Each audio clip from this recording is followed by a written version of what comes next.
bekerja dengan cerdas, kreatif, dan ceria. Looking for extreme locations, it doesn't get much better than an erupting volcano on Vanuatu. We were there to investigate how quickly microbial colonization happens on rocks.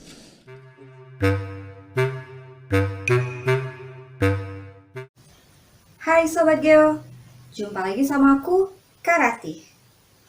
Pada video sebelumnya, kita sudah belajar tentang jenis-jenis data penelitian.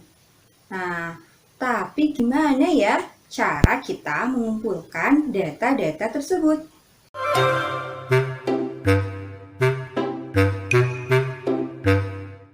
Cara seorang peneliti mengambil dan mengumpulkan data di lapangan untuk menjawab masalah penelitiannya dinamakan teknik pengumpulan data. Sobat Geo masih ingat video pertama yang muncul saat opening? Ada sekelompok peneliti geologi yang sedang melakukan pengamatan secara langsung terhadap fenomena geosfer. Mereka melakukan pengamatan langsung untuk mengumpulkan data penelitian yang diperlukan. Teknik seperti ini kita sebut teknik observasi langsung. Teknik observasi langsung yaitu observasi yang dilakukan terhadap objek di tempat berlangsungnya peristiwa.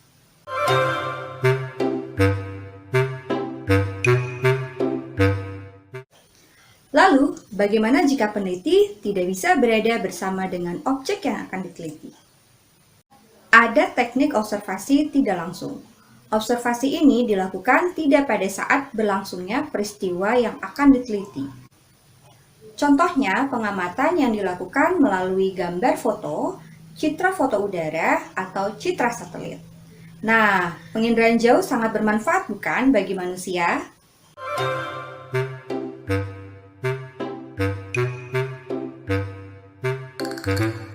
Nah, sekarang Sobat Geo sudah bisa kan membedakan antara teknik observasi langsung dan teknik observasi tidak langsung. Sekarang kita simak yuk video berikut ini. My first question is, how does a normal day in your life look like from the moment you get up until the moment you get back to bed? To start with, my name is Justine and I sell fruits on a daily basis. So I wake up at 5 in the morning. Yeah. I pray, of course, and I dress up. I go to the market to purchase what I sell. But it all depends on how much I have. Okay. Yeah, sometimes I buy things that are less than what I want because I don't have the money to buy everything that I want. Apakah kalian tahu apa yang sedang dilakukan oleh kedua orang tersebut dalam video? Mereka sedang melakukan wawancara. Wawancara merupakan salah satu teknik untuk mengumpulkan data.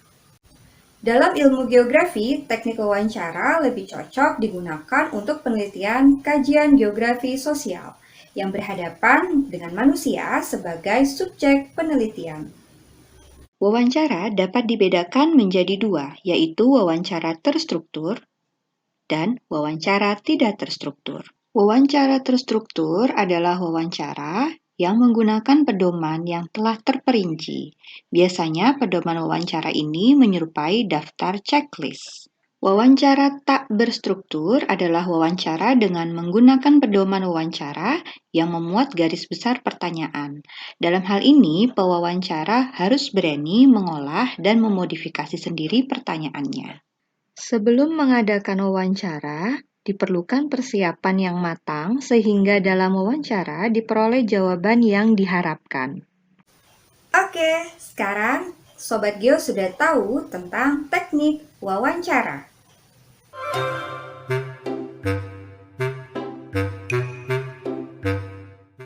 Sobat Geo pernah nggak sih diminta untuk mengisi formulir seperti ini?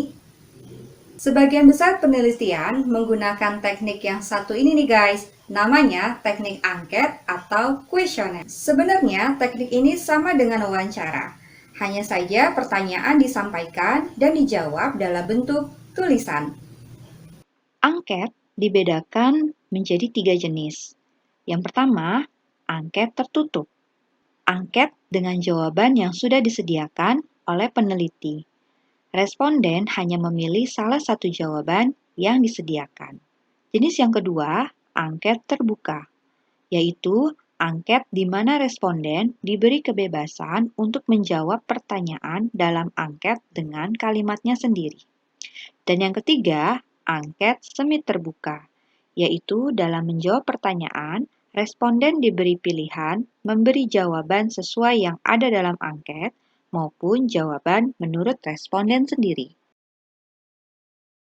Jadi, untuk mengumpulkan data primer, ada 3 teknik pengumpulan data yang bisa Sobat Geo pilih. Yang pertama, teknik observasi atau pengukuran fisik. Yang kedua, teknik wawancara. Yang ketiga, teknik angket atau kuesioner.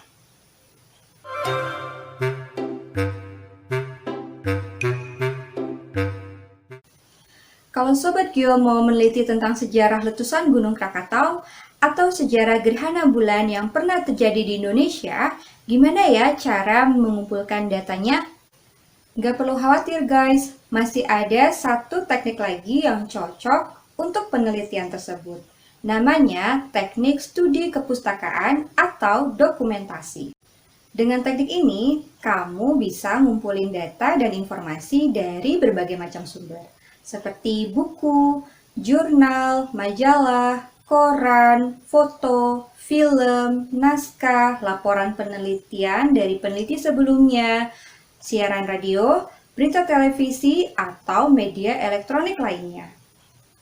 Yang perlu diingat, jika kamu menjadikan media massa sebagai sumber pengumpulan data seperti radio, televisi, koran, majalah, atau buletin, pastikan berita yang dijadikan data merupakan berita yang objektif, mengandung wawasan ilmiah, aktual, dan tidak menyesatkan. Metode ini paling tepat untuk mengungkap peristiwa yang telah terjadi dalam waktu yang lama berlalu.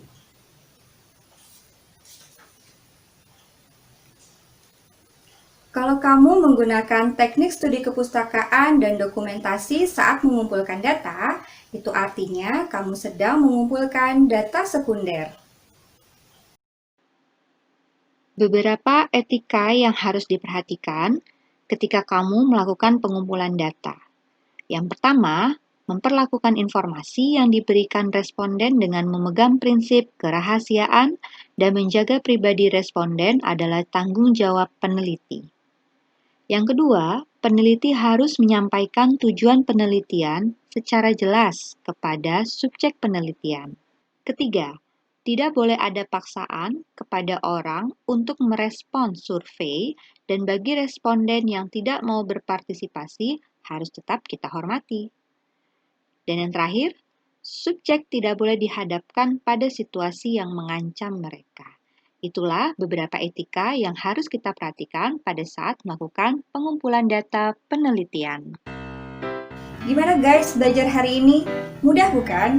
Sekarang kamu sudah bisa membedakan macam-macam teknik pengumpulan data. Jadi untuk rancangan penelitianmu, teknik apa yang bakal kamu pilih?